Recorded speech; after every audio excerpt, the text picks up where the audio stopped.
یعنی تنها چاره صبر، عشق یعنی گریه پشت گریه، عشق یعنی بی اون چشمات ابره. این غم انگیزه وقتی عاشق شی تو ندونی که با کی می جنگی وسط گریه، وقتی می خندی تازه می فهمی چیه دلتنگی.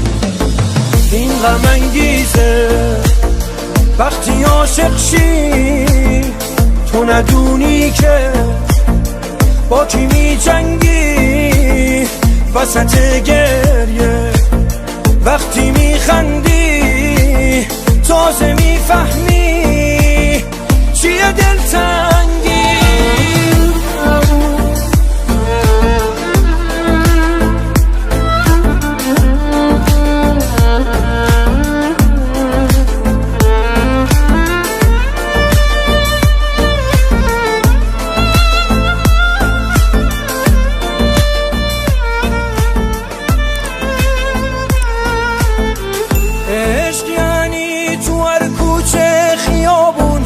که میذاری بازم یادش میفتی چون تو با اون خاطره داری، با هر آهنگ غمگینی دوباره زیر و رو میشی، به هم میریزی با تنهایی وقتی رو به رو میشی.